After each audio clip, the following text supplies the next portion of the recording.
Pada part ke-170 diambil dari light novel bab 387 sampai dengan 388, Jin Rankandel versus Luntia Rankandel.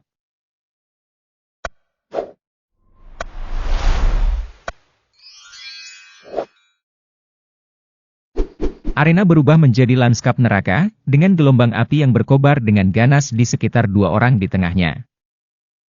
Nyala api terus menempel di Rankandel, semakin membesar dan bukannya melemah. Energi pedang yang dikeluarkan oleh pedang Jin menyerupai api neraka, tidak mudah hilang bahkan ketika mereka menemui rintangan di sepanjang jalan. Bagaikan api yang ditiup angin, ia memantul dan menyebar ke segala arah. Banjir energi pedang, yang memancar seperti semburan api neraka, membuat para ksatria yang menjaga yang lain kewalahan. Namun, energi ini tidak mencapai Luntia, yang berdiri tepat di depan Jin. Tubuhnya memancarkan aura, kekuatan kolosal yang menyingkirkan energi pedang. Jin hanya tahu sedikit tentang kakak ketiganya, Luntia Rankandel. Di kehidupan masa lalunya, mereka jarang bertemu, dan hal yang sama juga terjadi di kehidupannya saat ini. Kakak perempuan Luntia adalah satu-satunya yang sulit dihadapi oleh kakak perempuan Luna. Anehnya, meski sikapnya acuh tak acuh terhadap banyak hal, banyak anggota keluarga yang masih menaruh ekspektasi tinggi terhadap Luntia. Mereka percaya bahwa dia, dan bukan Joshua, yang paling cocok untuk menjadi patriark berikutnya. Kalau dipikir-pikir lagi, bahkan di kehidupanku yang lalu, orang tuaku tidak menganggap enteng Luntia. Luntia, Ran, dan Vigo. Ya ibu. Miu dan Anne bertanggung jawab menyebabkan krisis ini, tapi sebagai pembawa bendera. Mereka juga tidak bisa menghindari tanggung jawab mereka. Terutama kamu, Luntia, aku sangat kecewa padamu. Kamu harus meluangkan waktu untuk merenung, dan Ran dan Vigo masing-masing harus mengembalikan salah satu pedangnya. Selama masa kadet mereka, Rosa telah memarahi para pembawa bendera di hadapan Jin. Pada saat itu, Jin percaya bahwa Luntia dihukum dengan refleksi diri, hanya karena posisinya sebagai pembawa bendera ketiga. Namun ternyata tidak demikian. Tak bisa dipungkiri, Luntia memiliki keistimewaan dibandingkan saudara-saudaranya yang lain. Hah! Luntia menghela nafas dengan alis berkerut. Bukan desahan jengkel atas komentar Jin. Sejak api neraka dilepaskan, tidak ada seorang pun di sini yang bisa meremehkan Jin. Tapi Luntia nampaknya sangat terganggu dengan situasi itu sendiri. Sejak Jin meninggalkan Storm Castle dan tiba di Taman Pedang, segalanya menjadi seperti ini. Anak laki-laki, yang baru berusia 10 tahun, dengan cepat berada di bawah pengawasan saudara-saudaranya. Ketika Jin menjalankan misi ke Mamit selama masa kadetnya, dia menerima hukuman refleksi diri dari Rosa. Kehadiran Jin saja merupakan ancaman yang signifikan terhadap misi, dan sikap Luntia, yang mendambakan kehidupan bebas masalah, terpengaruh. Selama menjadi pembawa bendera sementara, Jin tiba-tiba melanggar peraturan dan menyebabkan keributan saat dia kembali, membuat keluarga menjadi kacau. Demikian pula, selama insiden Kerajaan Suci, dia harus diberangkatkan karena Jin. Melihat ke belakang, selalu Jin yang menimbulkan badai masalah. Luntia bisa menegaskan satu hal dengan pasti. Selama hampir 1 dekade, tidak ada seorang pun yang membuatnya lebih lelah selain Jin. Mereka yang mengetahui kepribadiannya tidak pernah berani memprovokasi Luntia secara sembarangan. Faktanya, sudah lama sekali Luntia tidak merasakan amarah yang mendidih jauh di dalam dadanya. Tidak ada hal di dunia ini yang membuatnya lebih kesal selain konsekuensi yang tidak terduga yang mengganggu kedamaian dunianya. Sepertinya itu tidak akan berhasil, kamu, si bungsu. Desir. Begitu dia berbicara, sebuah pedang, yang dipenuhi api biru, sekali lagi menusuk ke dada Luntia.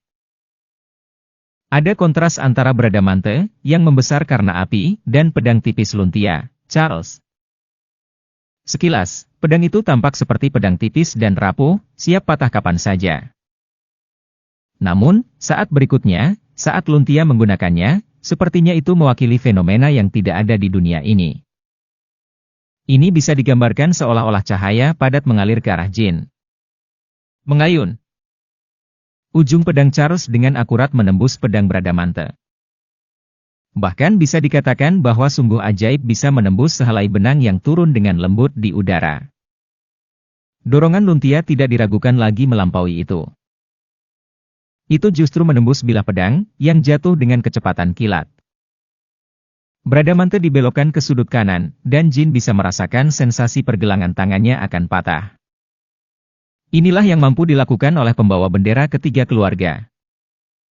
Serangan tunggal itu lebih dari cukup untuk menggambarkan Luntia. Kecepatan yang tak terbayangkan. Pedang cepat yang tidak bisa kamu lawan kecuali kamu bisa memprediksi lintasannya. Dalam panas terik di mana seluruh arena seakan meleleh, Jin merasakan getaran di punggungnya.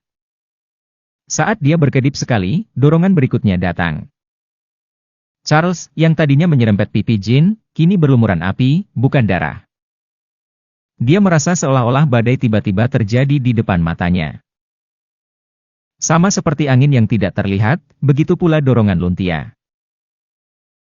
Jin merasakan sensasi berbahaya bahwa ada sesuatu yang terbang dengan kecepatan yang tidak dapat dipahami, tanpa henti.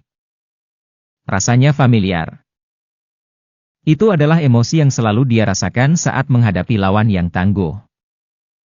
Jin tidak memiliki keraguan atau ketakutan. Yang harus dia lakukan hanyalah bertahan dan bertarung, dan menanamkan perasaan yang sama pada lawannya.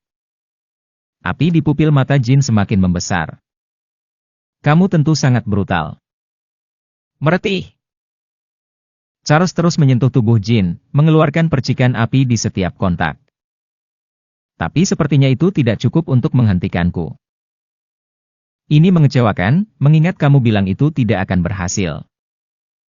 Energi pedang, yang sebelumnya ditembakkan seperti proyektil, mulai menyatu, dipandu oleh kemauan Jin. Itu seperti gerakan terkoordinasi dari puluhan penembak jitu, semuanya membidik sekaligus. Saat energi pedang ini menyatu dan menghujani Luntia, frekuensi serangannya yang tiada henti mulai berkurang. Meskipun energi pedang telah dibelokkan, tidak ada waktu istirahat bagi ran kandel yang dilalap api. Api neraka, yang sudah mencapai puncaknya, menjadi semakin hebat. Tempat yang disebut tempat latihan, hampir hilang seluruhnya. Atap yang meleleh dan pecah memungkinkan sinar matahari masuk, membuat langit biru menjadi merah. Di balik itu semua, pedang Jin dan Luntia berbenturan sekali lagi. Aneh bagaimana api mengalir dari lukamu, bukannya darah. Kakak, melepaskan pedang mematikan dengan rapier bukanlah hal yang mudah. Serius, apa yang ingin kamu capai dengan ini? Aku sudah memberitahumu. Aku ingin mengembalikan status Ran Kandel sebagai keluarga pendekar pedang sihir. Menabrak. Itu tidak terdengar seperti benturan pedang, melainkan suara binatang raksasa yang menggerogoti tulang. Gelombang kejut yang dihasilkan oleh tabrakan antara dua tempat yang terdistorsi. Pada pandangan pertama, mereka tampak setara dalam menyerang dan bertahan, tetapi dalam hal ilmu pedang, Luntia jelas lebih unggul. Itu sebabnya Luntia terus memikirkan hal yang sama setiap kali Jin menunjukkan kelemahan. Ini sudah berakhir. Kali ini, semuanya benar-benar berakhir. Tidak. Apakah ini sudah berakhir? Tentu saja. Sepertinya mereka telah mencapai akhir beberapa kali saat pedang mereka saling menusuk tubuh satu sama lain. Ketika dia mengira telah menusuk tenggorokannya, ternyata dia telah menyerempet telinga Jin, dan ketika dia merasa telah menusuk jantungnya, api malah menyembul dari bahunya. Mengapa? Tidak diragukan lagi ada kekurangan dalam ilmu pedang si bungsu, jadi mengapa Charles hanya memberikan hasil yang sia-sia? Aneh sekali. Meski memahami gerakan si bungsu dengan sempurna, pertarungan itu tidak menguntungkannya. Merupakan fenomena aneh bahwa rapiernya tidak mencapai bagian termuda. Dan sebuah firasat mencengkeramnya. Bukankah hal seperti ini terjadi saat aku menghadapi kakak Luna? Hal serupa terjadi saat dia menghadapi Luna. Dan Luntia tidak butuh waktu lama untuk menemukan jawabannya. Alasan pedangnya terus gagal mengenai lawan bukan karena lawannya, tapi karena dirinya sendiri. Aku telah menghindari terlalu banyak cedera. Saat menghadapi lawan tangguh seperti Luna, tanpa sadar Luntia memilih bergerak sedemikian rupa sehingga meminimalkan cedera. Terluka lebih menyusahkan dari apapun di dunia ini, dan dalam situasi seperti itu, keinginan Luntia agar waktu yang menyebalkan itu berlalu dengan cepat melebihi keinginannya untuk mengalahkan lawan. Itu sebabnya pedangnya menjadi lebih pendek, langkahnya lebih sempit. Lebih mudah menerima kekalahan daripada menanggung luka. Aku tidak menyangka ini akan terjadi bahkan saat menghadapi si bungsu. Itu adalah sesuatu yang belum pernah terjadi padaku berkali-kali dalam hidupku. Meskipun Luntia tidak menganggap enteng kekuatan tempur Jin. Dia tidak menganggap duel ini sebagai pertarungan hidup atau mati. Dia perlu menilai kembali penilaiannya. Aku akan mempertaruhkan nyawaku juga. Tentu saja, ketika pertempuran berakhir, kemungkinan besar hasilnya adalah bertahan hidup daripada kematian. Namun, ada perbedaan yang signifikan antara memasuki pertarungan di mana nyawa seseorang dipertaruhkan dan yang tidak. Seperti halnya sikap predator di lapangan terbuka bergantung pada seberapa besar mangsa yang ada di hadapannya. Fakta bahwa dia secara tidak sadar menghindari cedera saat menghadapi lawan yang menantang juga merupakan semacam ujian. Luntia Rankandel adalah manusia yang agak aneh. Tidak, bahkan sepanjang hidupnya, fakta bahwa dia sangat jarang terluka adalah sebuah bukti tersendiri. Bagi Luntia, selain beberapa kejadian tersebut, semua perkelahian lainnya hampir sama, dengan tingkat bahaya yang mirip dengan bernapas, makan, dan tidur. Tapi pertarungan dengan Jin kali ini berbeda. Luntia merasakan bahwa pertempuran ini adalah pertempuran di mana satu pihak akan dikalahkan, kehilangan segalanya, dan menghilang. Oleh karena itu, setiap momen adalah perjuangan di mana keinginannya untuk bertahan hidup dan menang melebihi rasa bosannya. Sepertinya kamu akhirnya menganggap ini serius, kakak. Jin segera menyadari perubahan Luntia. Intimidasi Luntia yang menyesakan tiba-tiba menghilang, dan itu wajar saja. Auranya kini setenang air. Kamu kuat. Kamu telah tumbuh dengan baik. Luntia menyesuaikan postur tubuhnya dan terus berbicara. Tapi kamu seharusnya tidak memprovokasiku. Tanpa perisai aura, api Jin menembus dirinya. Dalam sekejap, Luntia dilalap api, hanya menyisakan siluet gelap. Dia menghadapi api neraka dengan tubuh telanjangnya. Pada saat itu, Luntia teringat Luna sedang memandang Jin, dan Jin mau tidak mau memikirkan sosok kakak perempuannya. Tubuh Luntia dikenal sebagai yang terbaik di antara tubuh Rankandel yang diberkati. Itu bahkan lebih kuat dari tubuh transenden Luna. Bahkan setelah membalikkan apinya, Runeitia, Luntia, mendekati Jin dengan langkah tegas. Bahkan di tengah kobaran api yang menari-nari, tidak ada satupun lepuh yang terlihat di tubuhnya. Ini luar biasa. Jin mengumpulkan api yang menyebar kemana-mana. Api yang menyebar seperti wabah ke seluruh tempat latihan dan bahkan lebih jauh lagi diserap ke dalam Bradamante. Aku tidak pernah membayangkan akan ada seseorang yang lebih tangguh daripada kakak Luna di antara kita. Bukan hanya Jin, tapi semua saudaranya juga berpikiran sama. Kecuali Luna, tidak ada satupun dari mereka yang menyangka akan ada saudara sekuat itu. Karena tidak ada satupun saudara kandungnya yang pernah membuat Luntia merasa terancam sekalipun. Aku tidak tahu kamu juga akan bersedia bertarung sekuat tenaga, jadi kita tidak perlu merasa kecewa satu sama lain. Jarak antara Jin dan Luntia perlahan menutup. Jeritan terlambat bergema di tanah yang merupakan lapangan latihan. Menurut perkiraan, lebih dari 100 ksatria penjaga tergeletak sambil mengerang ke segala arah. Para warrior yang melindungi mereka baru saja mengambil nafas. Tapi mereka mempunyai firasat bahwa akan terjadi keributan baru. Pembawa bendera ketiga sangat marah. Sejauh ini, kami tidak punya pilihan selain menyelamatkan para ksatria, jadi kami tidak bisa ikut campur untuk menghentikan pembawa bendera ke-12. Tapi sekarang, kami tidak bisa ikut campur. Khususnya, mereka yang tahu sedikit tentang Luntia, terutama anggota senior Dewan Tetua, menilai bahwa akan sulit untuk mencegah pertarungan dimulai lagi. Mereka tahu betapa berbahayanya Luntia, yang akhirnya mengambil tindakan. Dan tidak perlu menghentikannya. Ksatria penjaga keluarga hampir mati terbakar. Jika ini bukan pengkhianatan, lalu apa itu? Jin telah menghanguskan seluruh pusat keluarga, dan yang terburuk, lebih dari selusin ksatria penjaga bisa berubah menjadi abu. Berkat upaya para pembawa bendera dan para ksatria berpangkat tinggi, tidak ada korban jiwa, tapi itu adalah insiden yang bisa dengan mudah disebut pengkhianatan.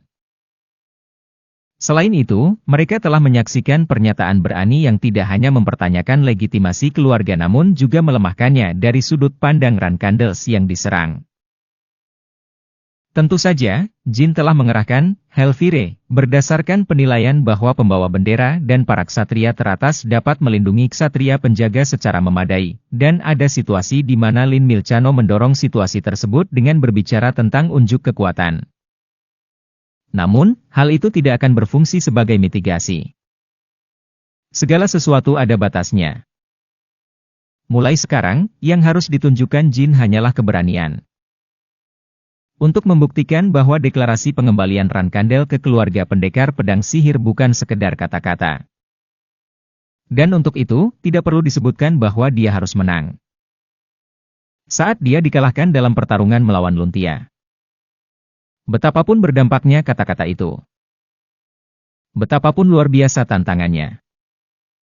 Betapapun kuatnya peringatan itu. Betapapun cemerlang kebenarannya. Semua kata yang diucapkan Jin akan kehilangan nilainya. Awalnya, hanya terlibat dalam pertarungan yang layak dengan pembawa bendera ketiga sebagai pembawa bendera ke-12 akan menjadi pencapaian yang patut dicatat, tapi tidak sekarang. Tanggung jawab atas kata-kata berbobot yang mengandung sejarah 1000 tahun berada di pundaknya. Sebagai individu Rankandel. Dengan 10 langkah di antara mereka, Jin dan Luntia diam-diam bertatapan sejenak. Semangat bertarung dan niat membunuh memenuhi mata Jin, sementara mata Luntia menatap dalam-dalam. Bradamante, pedang yang memakan api neraka, dan Charles, pedang halus yang dipenuhi aura, bergetar. Kedua pedang itu mengeluarkan resonansi yang tajam, seperti binatang buas yang mencoba saling mencabik-cabik. Tidak ada sinyal. Namun, keduanya saling mengayunkan pedang tanpa kesalahan sedikit pun. Seolah-olah mereka sedang memegang gada, bukan pedang, tanpa kendali apapun. Maka, bentrokan pertama di antara mereka dimulai. Berdebar. Ketika energi yang terkandung dalam pedang dilepaskan, suara gemuruh dan gelombang kejut terjadi. Sebelum gelombang kejut bisa keluar dari arena, pedang itu berbenturan sekali lagi. Seperti pecahan kaca raksasa, hujan api dan aura meledak dari pedang mereka. Kauha! Seolah-olah paku telah ditancapkan ke tulang dan organ mereka. Ekspresi Jin berubah kesakitan, dan Luntia mengatupkan giginya erat-erat. Meski diselimuti api, Luntia tampak tenang. Bahkan berhasil menahan api neraka yang mengalir melalui Bradamante. Saya akan membunuhmu. Dia tidak membuka mulutnya, tapi sepertinya dia bisa mendengar suara Luntia. Niatnya untuk membunuh sepertinya terbentuk dan menembus pikiran Jin seperti es. Mustahil dia tidak terkena serangan apapun. Tidak peduli seberapa tangguh Luntia. Apa yang Jin baru saja keluarkan adalah teknik pedang rahasia Sarah Rankandel. Itu mungkin masih kalah dengan apa yang Sarah bisa keluarkan di masa jayanya. Tapi itu adalah pedang yang telah menekan semua Rankandel yang ada di arena sampai sekarang. Kamu tidak bisa terus-terusan menolak seperti ini, kakak. Itu mustahil bagi siapapun di dunia ini, kecuali ayah kita. Jin yang bersikap acuh tak acuh bukan berarti dia tidak benar-benar terguncang. Api neraka yang terjalin dengan Bradamante terus-menerus menggerogoti tubuh Luntia. Tapi tubuh Jin rusak lebih cepat daripada tubuh Luntia. Api neraka saja tidak cukup. Jika dia mengerahkannya semata-mata untuk mengalahkan Luntia sejak awal, ceritanya mungkin akan berbeda. Namun, lebih dari separuh kekuatan api neraka telah terkuras saat menghadapi Rankandel lainnya. Hanya menyalakan sisa api saja tidak akan cukup untuk melawan Luntia. Sang kakak belum mengeluarkan jurus terakhirnya. Jika ini terus berlanjut, aku pasti kalah. Dia harus memainkan kartu asnya. Dengan pedang yang menyamai atau melampaui api neraka. Jin menumpahkan sisa api terakhir dari Bradamante dan menjauhkan diri. Nyala api menderu dengan energi yang kuat, menyelimuti Luntia.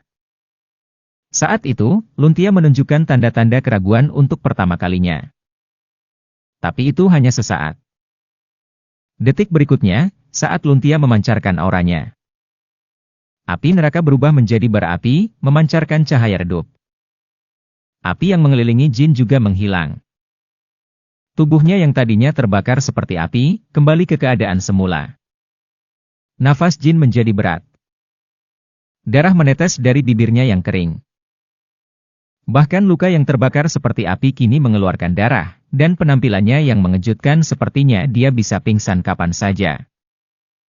Di sisi lain, gerakan Luntia menjadi ringan, karena api neraka yang selama ini mengganggunya telah menghilang. Terlebih lagi, dia tidak menunjukkan tanda-tanda kelelahan seperti Jin. Ini sudah berakhir. Memang luar biasa, tapi ini adalah kemenangan pembawa bendera ketiga. Dilihat dari keadaan pembawa bendera ke-12, pertandingan akan berakhir dalam 3 menit. Pembawa bendera ketiga tidak akan mengampuni pembawa bendera ke-12. Bahkan jika dia hidup, dia pasti akan membiarkannya lumpuh. Itulah yang dipikirkan para penonton. Itu adalah fakta bahwa Jin, sebagai pendekar pedang ajaib, telah menunjukkan kekuatan luar biasa yang tidak dapat mereka pahami. Namun, sejak awal, pembawa bendera ketiga, yang dianggap sebagai yang terkuat setelah Luna, dan pembawa bendera ke-12, yang kini berusia 19 tahun, terlalu berbeda di kelasnya. Meski begitu, hal itu tetap mengejutkan. Beberapa Rankandel hampir menjadi gila karena penyesalan, berpikir sayang sekali Jin berakhir seperti ini. 10 menit yang lalu, mereka ingin mencekik pembawa bendera ke-12 setelah melihat tindakannya. Mereka sangat antusias dengan kekuatan pedang ajaib yang ditunjukkan Jin. Mereka merasa bahwa perkataan Jin tentang kemungkinan penghancuran kekuatan Zippley memiliki kredibilitas. Jadi mereka mempertimbangkan kemungkinan lain. Jika penjabat Patriark melangkah maju, pembawa bendera ke-12 mungkin akan selamat. Jika pembawa bendera ke-12 meninggal, akan lebih sulit untuk mengetahui makam Patriark pertama. Jika penjabat Patriark turun tangan sebelum pembawa bendera ketiga membunuhnya. Pikiran berlawanan berputar-putar di benak para Rankandels. Namun, mereka yang mengharapkan kematian Jin dan mereka yang menginginkan kelangsungan hidupnya memiliki pemikiran yang sama. Nasib Jin ada di tangan Rosa Rankandel. Rosa Rankandel, dan kursi kehormatan di tempat latihan tempat dia duduk, tetap tidak berubah sejak sebelum api neraka dikerahkan. Dia duduk dengan tenang, menyingkirkan api dari api neraka dengan ekspresi acuh tak acuh. Sementara para pembawa bendera dan ksatria senior melindungi para ksatria penjaga, Rosa telah menyaksikan pertempuran antara Jin dan Luntia dari awal hingga akhir. Pembawa bendera ketiga. Atas panggilan Rosa, Luntia berhenti. Jika Rosa tidak memanggil, Luntia akan mengambil 2 langkah lagi dan menggorok leher Jin. Ya. Apakah kamu akan membunuhnya? Ya. Rosa tidak menambahkan kata-kata lagi pada jawaban Luntia.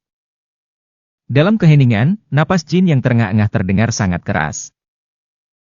Bahkan bagi mereka yang tidak terbiasa dengan pedang, jelas bahwa daya tahannya telah mencapai batasnya, mengingat betapa cepatnya dia bernapas. Setelah sekitar 15 detik, Luntia tidak punya pilihan selain bertanya. Apakah ada masalah dengan membunuh pembawa bendera ke-12?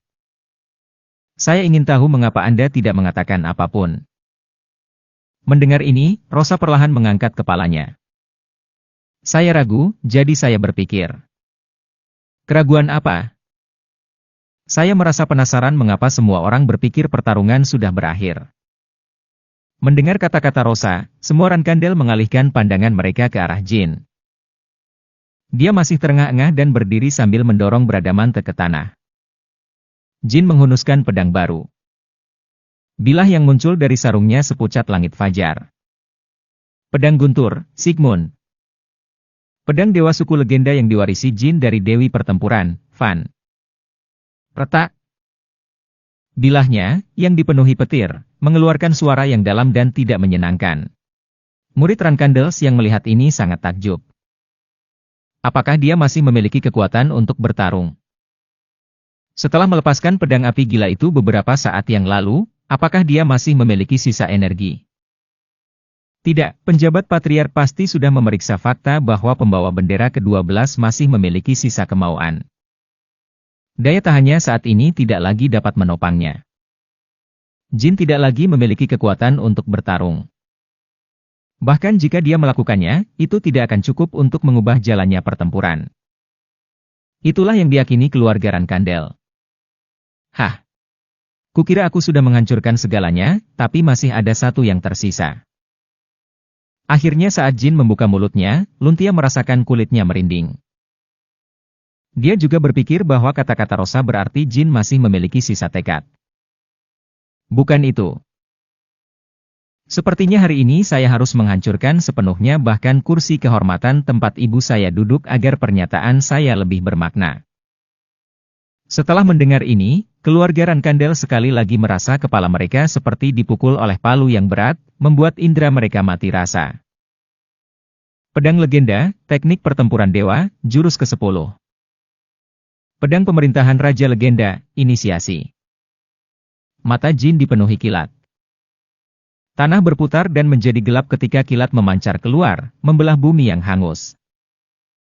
Panas yang mengerikan, berbeda dari api neraka, dengan cepat menyebar dan menyelimuti sekeliling. Semuanya, buka matamu lebar-lebar. Perhatikan baik-baik. Siapakah Rankandel yang sebenarnya dan apa yang selama ini Rankandel lindungi? Dan apa yang telah dilupakan oleh Rankandel saat ini? Jin melihat ke arah Rankandel lagi dengan matanya yang bersinar dan terus berbicara. Energi petir yang menutupi pedangnya menyelimuti tanah yang kacau dan rusak.